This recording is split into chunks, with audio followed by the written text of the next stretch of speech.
Alrighty, guys, welcome to Wooden Legs Brewing Company. We are doing Chat with the Brewer live. My name is Seth. We're in Brookings, South Dakota, home of Wooden Legs Brewing. But that's not important. We bring somebody in from the far regions, from the mountains, in the mountain himself. John, how you doing? It's good to see you. Good. How are you doing, Seth? We're really good. I got a peek over your shoulder. It says Crazy Mountain. That must be where you're from. Tell us a little bit about yourself, John, and tell us a little bit about Crazy Mountain.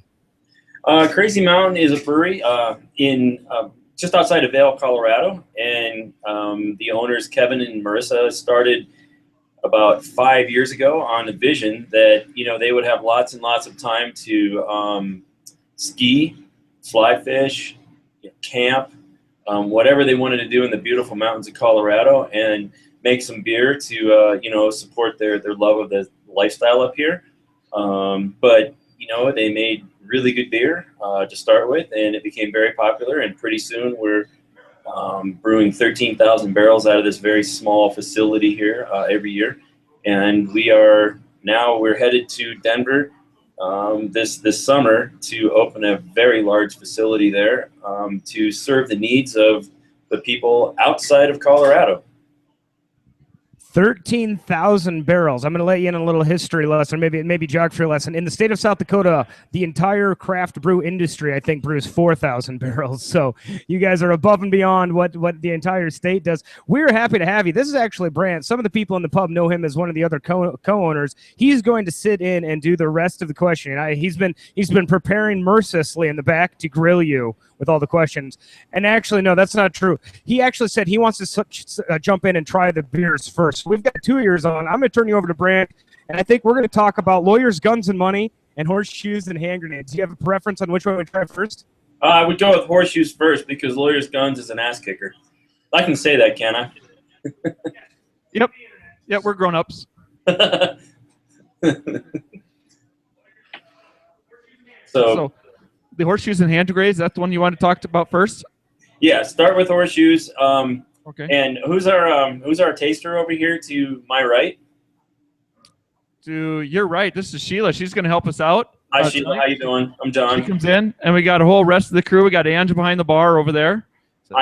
She's going to be pouring us some beers, and Seth's in the way. And then we got several other customers. We'll see how many of them want to have try some of these beers. This is horseshoes and hand grenades. All right, and that's this guy here.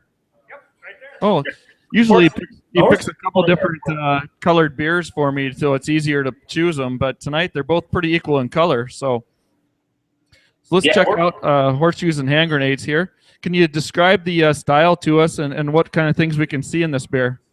Well, horseshoes is one of our more popular styles. It's a 6% alcohol beer, so it's not a sessionable beer. But it's easy drinking because it's a very malty beer. It's an American ESB, so it's not, you would expect an ESB to be from England or something like that. But we use a really nice combination of hops, Chinook for bittering and Amarillo for flavoring. And you might get a little bit of the Amarillo, which is a really nice hop, one of my favorites of all. But we don't use a lot of it, so you're not going to get a lot of hops. But it's something that adds a little bit to the complex of the sweet malt flavors. Okay, yes, I picked up on the hops, but more importantly, it's got a really nice malty backbone to it, which was helped make it be a little bit more drinkable. Yeah, and really goes down well. And for the amount of alcohol, it's a very good tasting beer. Yeah, that's why it's one of our more popular styles, is because it's not overly bitter. It's not overly bland. It has a lot of malt sweetness to it, a lot of character. But we use a little bit of Amarillo hops to sort of balance that malt sweetness, but not too much. I think it's one of our easier drinkers. Yeah, it is very easy to drink. It goes down really well. I noticed that the hop character, the aroma is just a nice light one, but yet it still really was just subtle and just to me, I'd suck this beer down pretty quick. Go ahead, do it. Yeah, they see me doing that quite a bit around here. And so for being ESB, it actually isn't as bitter as I normally like to see some of those beers with that, which makes it a little more drinkable. So we really enjoy that part of it. So while everyone's tasting this, our first beer here, what year were you guys founded? 5 years ago, so 2010. Was that when you guys first started brewing or started your paperwork? We started our paperwork in about 2010. Then by the time our building was ready, it was 2013. So just last week, we just went through our 2-year anniversary last Wednesday. Well, we just had our 5th year anniversary, this last winter. So, we're in our 6th year. And, we've been making beer for, 5 years. And so we're in our 6th year of making beer right now. Okay, great. What size of brew system do you guys have? We around here have a pretty small one at Wooden Legs. We just have basically a 3-barrel system and then a couple of 6-barrel fermenters, and go about 300 to 400 barrels per year. What kind of? I saw you had 13,000 barrels per year as your as what you guys produce. What size of brew system do you guys have? Well, we have a 20-barrel specific mechanical brew house. We have 5 20-barrel fermenters. We have 4 40-barrel fermenters and 4 60-barrel fermenters, and we brew about 2.5 times a day on average for a 6 brew day week. Oh wow, that's incredible. That keeps you guys pretty busy then. Yeah, we're busy almost all the time. Yeah, we try to shoot for about 3 brew sessions a week as our goal, and sometimes it's 2. It just depends on how the beer is flowing through, but we're primarily an in-house sales, and we do just a little bit of distribution to some of the bigger cities. So with that in mind, how do people find you in South Dakota? What do you guys go through for distribution? That's a good question. That's one you might have to ask Zach, our national sales rep, because I think he found you guys at a beer fest a couple months ago, right? Right. He went out. I know about a month or so ago. He was out in South Dakota, working at a beer fest, and really thought you guys were awesome, and heard about your online YouTube series, and really wanted to get a part of it. So, I apologize. I don't know the name of the distributor in South Dakota, but we do have presence there. Yes. Okay. Yeah. There's a few of them that come in through us. We distribute through Johnson Brothers, and we also have Global and Beal and a lot of other ones that come through. But Johnson Brothers, that sounds right. Johnson. Okay. We like those guys around here. How many states are you guys in? We are in 18 states at this point, and about 8 countries, depending on who you talk to. We're actually, we do a really huge business in Sweden, Norway. Right now, I think we're sending our Snowcat Stout to Norway. We send Pale to Sweden, Old Soul to Sweden. We send the Lawyer's Guns, which you're going to have next, to Sweden, in Wit. And there's more, but I'm not on the absolute sales side, so I don't have all the list in front of me. But we just opened a new distributorship in Spain, and I've heard that we've also distributed beer in Japan. So there's lots of places. We're in a whole bunch of countries right now, and the new Denver facility will help us to expand our presence there. Wow, that's great. That's great. That's a big reach for a fairly new company with in the beer industry. Yeah. Yes, it is. With that in mind, I've got your name and the brewery name and all, and you mentioned you have a sales manager. What position do you hold out there? Well, I'm head of operations. I'm a head brewer, head of operations, and head of the laboratory operations. So I'm sort of sitting in my lab right now, and unfortunately earlier I was doing some autoclaving, and it's about 90 degrees in here. It's really, really warm, so that's why I'm drinking a cold beer. Well, that's good. We just had a cold front come through, and we actually had snow this morning, so we're looking to warm up here. It's getting kind of late for that white stuff to be floating around for us. It's still snowing in Vail, so you could still ski here if you wanted to climb up to the top of the mountain. We have areas that are still open here. Why don't you come out and visit? I prefer the warm weather climates a little more than that snow stuff. So I still don't know why I live here, but other than they needed a brewery, so here I am. So and somebody to interview, right? Pardon me? Somebody to do your interviews on your channel. Yeah, well, definitely. We got to be doing that around here, and we got to be bringing people in. South Dakota is a pretty new a beer scene, and so that's one of the reasons why we have the chats with the brewer, is so that we can help bring some of this tasting to the area, because a lot of folks are still new to craft beer, and so this is one of the offerings we like, and we do appreciate you guys coming on with us here. So thank you for the offer, by the way. Thank you very much. Yep. So let's jump into beer number 2. We've got Lawyers, Guns, and Money, which that just sounds like a heck of a brewery. So we got Lawyer, Guns, and Money here. That should be the same thing. So it looks like Sheila and I get 2 of these. So we're gonna jump in and try this.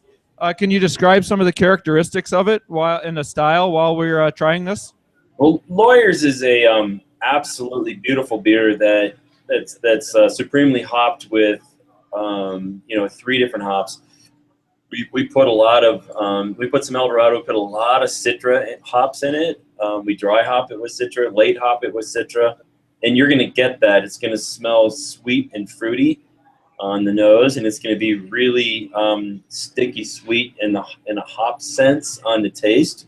It's a very beautiful beer, but it's not overly bitter from the standpoint that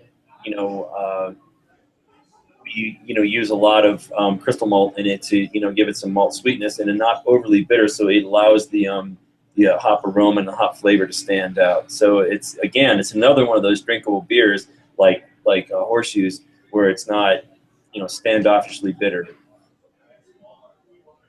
It's a little bit more similar. It's called a barley wine. It's a little bit more similar to a double IPA, with respect to the way we hop it and the way we make it. But the alcohol content might be a little higher than a double IPA. But to me, it comes across a little bit as a double IPA more than a barley wine, in a classic sense. So it doesn't really stand out specifically like you would think when it says barley wine. It just is a 10% alcohol beer, which is absolutely huge and dangerous to drink. Wow, that's a 10%er. That's impressive. I really like the citrusy flavor, and it's got to be the Eldorado hops that you mentioned in there. Something a little different. We tend not to brew with those so much, but I can just taste that flavor. I'm not very good at describing tastes, but a lot of times I like to say it just tastes green, which is fresh, and that's what we like this time of year, is something that's going to come out and really make you think of summer and spring, and this beer really does a good job of that. Yeah, it's a good one. I tend to not drink it because you can't drink that many of them. That's the only reason I do. If I have one, then that's it. It's one and done. Yeah, no doubt. If you serve this thing in a pint glass, that'd be a short night for you. No, we definitely not. Definitely a goblet beer. And we don't serve. I think this is the only beer we don't serve in pitchers. You have to be sort of a friend of the brewery to be, to get a pitcher of this stuff too. It's kind of a very good beer, but very high alcohol. Yeah, I'm sure you probably wouldn't want a pitcher of that. It tastes really good cold, and for a big beer like that, a lot of times you like them to warm up, but this one is just super right off the tap, and that's really good. Yeah. Speaking of that, of people coming out there, do you guys have a tap room, and what kind of hours do you guys have, and can you describe getting to it, that kind of thing, if people are in the area? Well, if you just drive a couple of exits west of Vail, you're gonna go through Avon, and then the next exit past Avon, which is where Beaver Creek is, you're gonna go to an exit called Edwards, the Edwards exit, and that's where we are, is in Edwards, Colorado. And we're right off the exit. It's easy to find, and right under the subway, and so it's probably 10 minutes past Vail. Okay, yeah, that's one of the things I like to do when Seth sets up all the chats with the brewers. I like to go and just find out just where they are and who we're talking to, and that way we can schedule our road trips, or maybe someday we do a bus trip to the area and we all stop in. And we've got some people interested in that just because we don't have a large number of craft breweries right in the area, so you load up a bus and you drive a few hours, and like for us, Minneapolis or Duluth or even Chicago or out west Denver, all those are all within a one-day drive of a bus. So those are some things that we have in our plans for the future. Yeah, we're just about 2 hours west of Denver, so it's not all that difficult to get to. If you come down to Denver, just stop up for a quick trip and then head back down.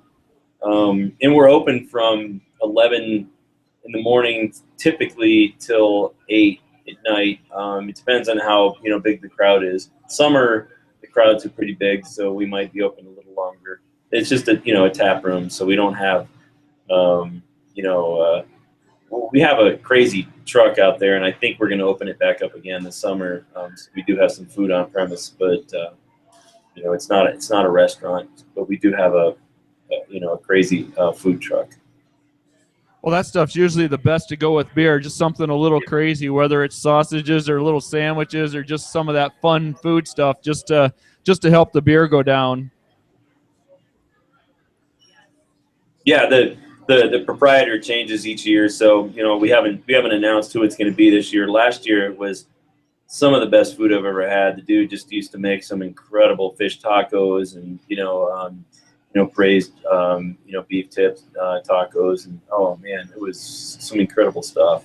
So we'll probably have some good food again this summer. So look forward to that if you come out too.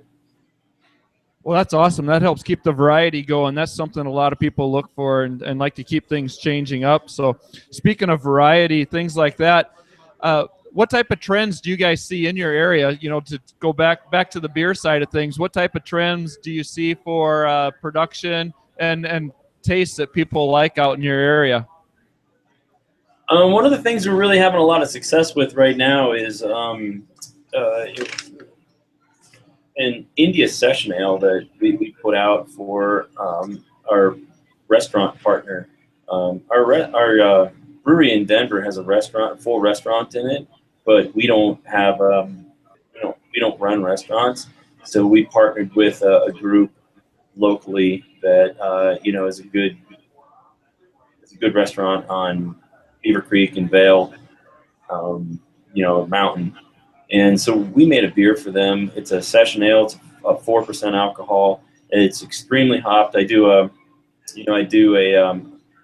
late hop from 21 minutes to dry hop, but 21 minutes to end of boil. Every 5 minutes, I toss in huge charges of Mosaic and Eldorado, and it's incredible. It's a really good beer, and we've had a lot of success with that. And we're having a lot of success with a beer we made for the 2015 World Ski Championships that they had in Vail this year. We made a Pilsner for that. The world was coming. We figured there would be a lot of Europeans, Germans, and Swiss and stuff like that. So there would be, a lot of need and interest in a Pilsner style beer. So we made a really good Pilsner for the ski championships. And the request is still out there for all the restaurants we put it in to have it, this summer, during the warm months too. So our big things right now that we're looking at is making a lot of the Pilsner, and it's a really crisp Pilsner with, Saaz hops, and the ISA with a lot of Mosaic hops in it, heavily dry hopped. We're having some good success with more sessionable beers.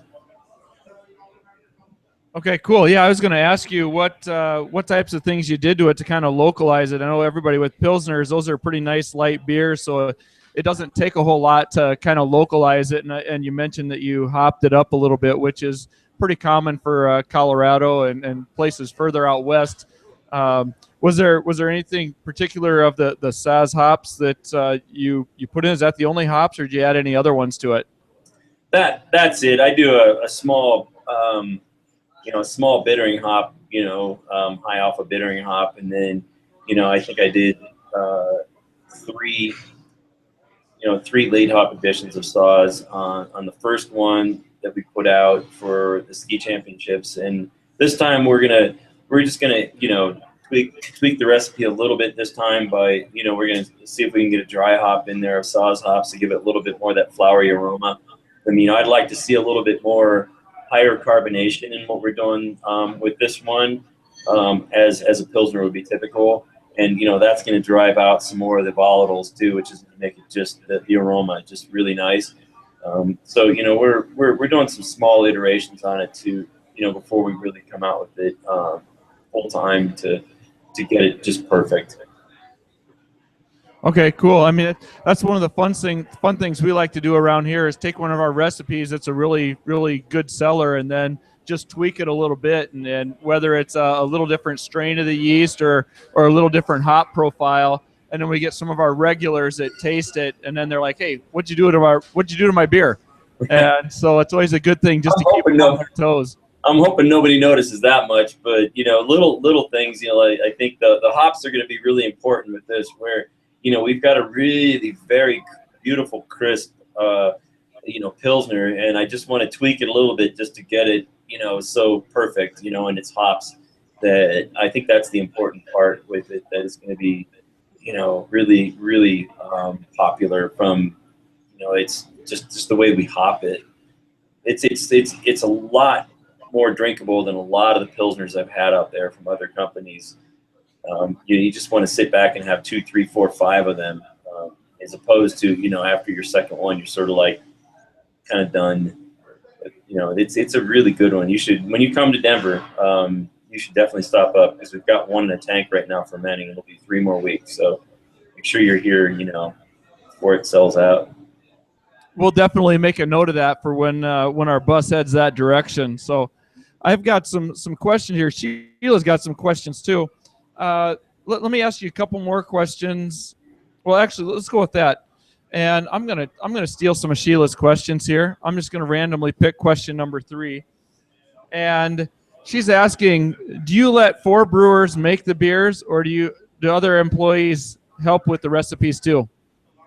That's a really good question, Sheila, because I think that a brewery becomes very stagnant if one person makes all the decisions and on the types of beers. So what I do is have a very good line of communications with all of my employees, all the way from packaging, cellaring, brewing, and even ownership. And we all communicate very well. And so someone might come up with a name, and that name is so good that you have to come up with a beer for it. And then sometimes you come up with a beer, but you don't have a vision for it, like a name, a marketing style. And then we build that. So different people have different inputs into how we come up with our beers. And, for the last year, I've worked here for about a year out of the 5 years we've been open. And, and I'm finding that, I've come up with all the recipes for the last year. But what I want to do is I want to bring everybody in to helping me come up with ideas and different recipes. And it may be a name, it may be a style, it may be a technique. And everything I've listened to over the last year, we're implementing right now. So we've got a couple of things that we're working on for this summer that we're actually going to, that have come from other people besides me. And then that's the transition that's going to happen over, my time when I end up going from, the Edwards facility here to working full-time in Denver. We'll have a lot of input from a lot of people, and that'll be my job, is to get them to tell me what we're going to do. I'll still do some of the development, but I need all of us to do a lot of the development with me. That was a really good question, because that's definitely tops on my list of how I get stuff done. And there's a lot of things to get done. Well, since Sheila does such a good job of writing questions, I might just put her on the spot here, and I'm going to let her ask 2 of her own questions here. Just give here it goes. Hi. I was wondering. Okay, I was wondering what kind of beers you've put into competitions. We have a beer called Neo Mexicanas, and we put that into the Great American Beer Fest last year under the, I think it was under the ingredients, like, different ingredients.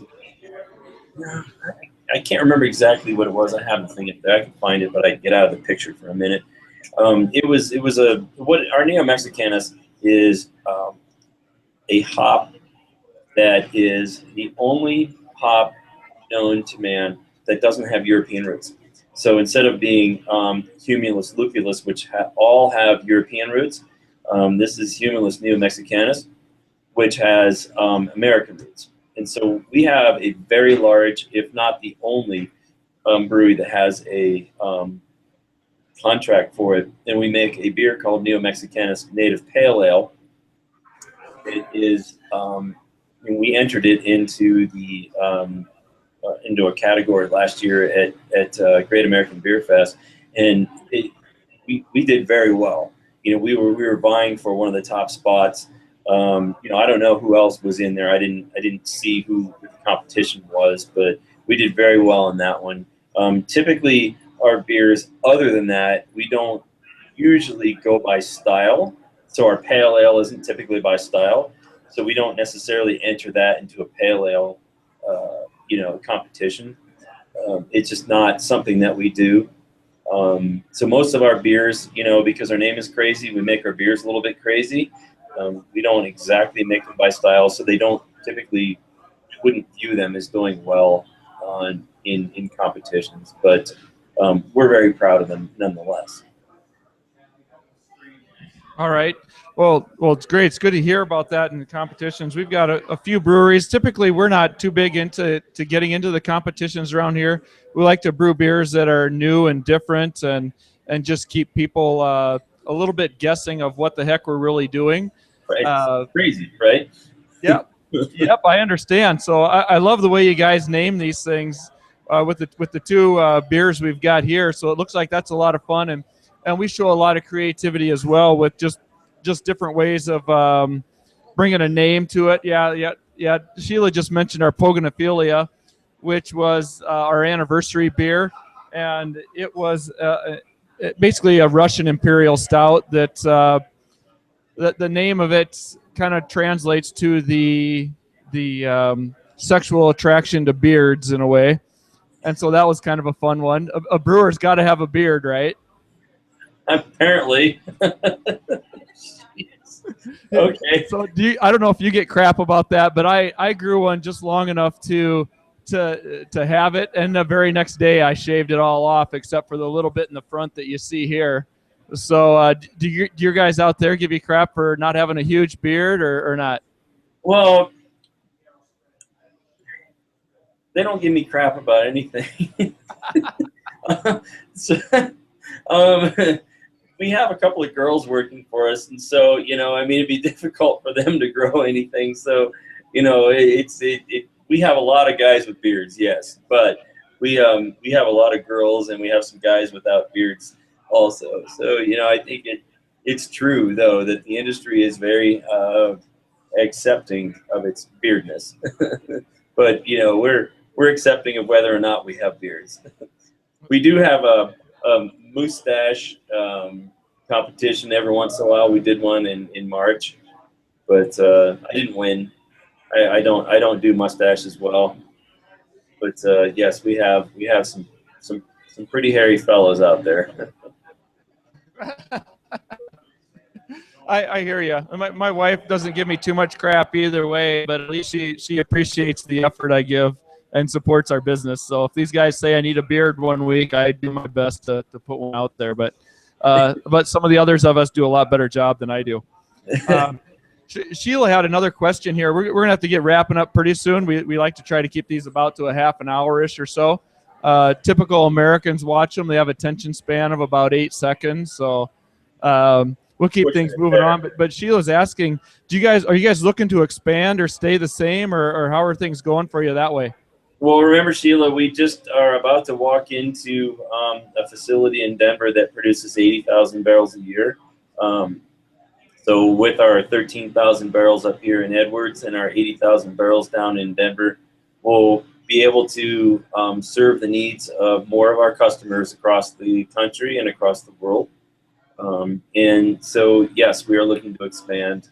But I think that would be really nice in, the Johnson Brothers market that we're in right there, is to be able to fill that in better for you guys and, and then move into other markets, including. Okay, yeah, I do remember hearing you say that you were moving into Denver. I wasn't sure if that was a movement or just an expansion. So, well, congratulations to you on that. Thank you. And so, I think with that, is there any one last question we like to ask everybody? Is before we get offline, we appreciate you taking the time. Number one, because that's it's important, and a lot of people around here like to watch these videos the next day or two, and so we get a lot of good likes on that, and it helps bring beers. And then people, after they watch the videos, they come in and like, hey, do you have that beer? Do you have that other beer? And then throughout the week, they tend to sample them, and so that's always a fun thing for us to do. But one last question here: do you have any words of advice for anybody looking to get into the brewing system, into the brewing profession, or any advice for any new startup folks? Yeah. I always tell all of my friends who open new breweries, a couple of things. One, make sure that your the floor is sloped towards the drains. That's one of my things. And then the other one is make sure you buy a brewery big enough to serve the needs of your customers, because a lot of people, they price their brewery on what they can afford, not what they should be producing. And so that means to me that, business plan and prospectus, based on 5 years down the road, it doesn't matter what it costs you right now. What are you going to be, making 5 years from now, and what's your plan 5 years from now? So you're going to be making a lot more beer than you think you are, because I think this, this trend towards, the craft beers making more and more beer for the beer drinking population, and the large breweries making less and less beer for the population is actually going to continue. Yeah, I agree with that, and that's one of the things we both at our place had a little bit of a size limitation due to the facility we're in. But in order to be in our downtown community, we actually had to educate quite a few of our city council members and whatnot to allow a brewery, because a lot of them thought we were going to be bringing in semi-loads of grain and stuff every day. So we had to do a little bit of education, but we'll see where that gets to. But I agree that get a brew system basically as big as you can get, and go from there. Maybe even stretch your boundaries a little bit. So anyway, John, we really appreciate your time. We really appreciate your beers. These are great. We've had a few other ones on can, and a few of them on tap as well, and we've brought them in as we can see them to get them here through Johnson. But anyway, we appreciate your time, and wish you all the best out that way, and good luck with your new expansion. And we look forward to getting some more of your beers out this direction. Thank you very much, Brent. And at Wooden Legs, I really appreciate your asking me to be included in this series. This was a wonderful opportunity.